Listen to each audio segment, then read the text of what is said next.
महाराज जी राधे राधे। महाराज जी कोई काम करते वक्त कुछ गलत हो जाए या ध्यान ना लगे किसी और जगह जाए तो बहुत क्रोध आता है। इस समय मैं नाम जप करता हूँ। नाम जप करने से क्रोध कम होता है, पर नाम जप छोड़ते ही क्रोध और बढ़ जाता है। सूक्ष्म बात पकड़ रहे, बहुत बढ़िया बात है। बहुत अध्यात्म के अच्छे आदमी बनोगे तुम। नाम जप करते हुए जब तुम्हारे अंदर गलत वृत्ति आती है ना, तो अंदर जो मन में गलत वृत्ति होती है वो डिलीट होती है, वो नष्ट होती है। तो ऐसे नाम जप का अभ्यास करो कि खाली समय ही न रहे। क्योंकि अगर क्रोध में बोलना शुरू किया तो फिर क्रोध आने पर भजन क्षीण हो जाता है, आनंद क्षीण हो जाता है और हमसे अपराध बन जाता है। अपने से बड़ों के प्रति भी गलत शब्द निकल जाते हैं और अपवित्र भाषा भी ज़्यादा क्रोध आ जाए तो गालियां भी आने लगती हैं, जबान पे दुरुक्ति गालियां आने लगती हैं और बड़े कटु वचन निकलने लगते हैं। इसलिए क्रोध को रोकना है तो मौन धारण कर ले। जहां क्रोध आए उसी समय चुप, वहां से हट जाए।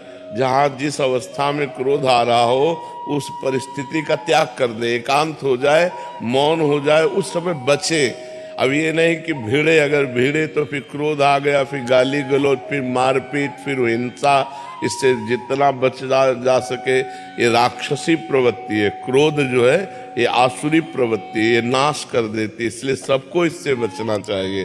गुरुदेव कुछ समय पहले तक शराब और गंदे आचरण से लिप्त, फिर 6 महीने पहले श्री जी की कृपा से आपकी शरणागति मिली, शराब छूट गई, भोजन भी सात्विक हो गया, नाम जप भी खूब बढ़ा। परंतु मैंने अपने घर में उसका वखान करना शुरू कर दिया, जिससे नाम जप अभी थोड़ा कम होना शुरू हो गया। महाराज जी श्री जी से क्षमा मांगी, पुनः नाम जप करने। भगवान मेरी परीक्षा ले रहे, मुझे क्रोध नहीं करना है। ये भजन के विघ्न है, काम, क्रोध, लोभ, मोह, मद, मत्सर, अहंकार नहीं करना, ईर्ष्या नहीं करना, परिवार से मोह नहीं करना, क्रोध नहीं करना, काम भावना से किसी पराई स्त्री को नहीं देखना। तो जब हमारा मन क्रोध में आवे तो सावधान, राधा राधा राधा राधा राधा बोलना नहीं, हमें उस विषय में नहीं बोलना। वो ऐसे हट जाना है जैसे हम अभी बात ही नहीं कर रहे थे। बिल्कुल पीछे तुरंत मुड़िए, हटिए, चल दीजिए। उत्तर चाहे बालक क्यों न हो, उस समय हट जाइए, फिर बाद में समझाइए। क्रोध के लिए उस समय वो स्थान, वो परिस्थिति आपको छोड़नी पड़ेगी। क्रोध का नाटक करना और क्रोध होना, ये थोड़ा अंतर है।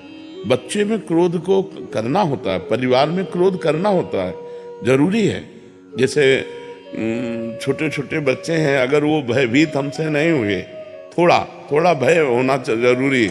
यार अगर हमने जो पापा ने कहा वो पाठ नहीं तैयार किया तो मारेंगे, यार हम कोई गलती करेंगे हमारे पापा जानेंगे, तो उनको भय होना जरूरी। भय से वो सत्य मार्ग में चलेंगे, लेकिन इतना भय भी नहीं कि वो आपसे दूरी बना ले।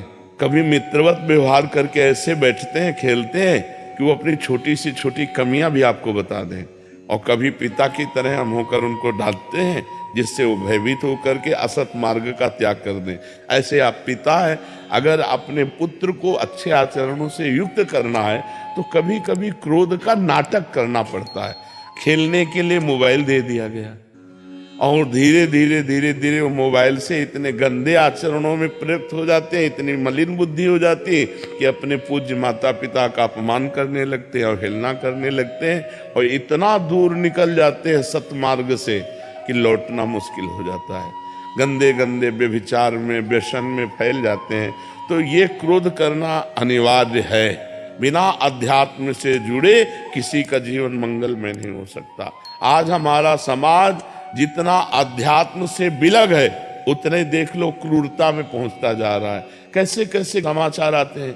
थोड़ी देर बैठकर कथा सुनानी चाहिए। सत्य शास्त्रों के श्रवण से बड़ा मंगल होता है। महाराज जी बच्चे कि सूखी रज ले लेना, सूखी रज का ऐसे लगा ले तो चिन्ह नहीं बनेगा और तिलक भी लग जाएगा।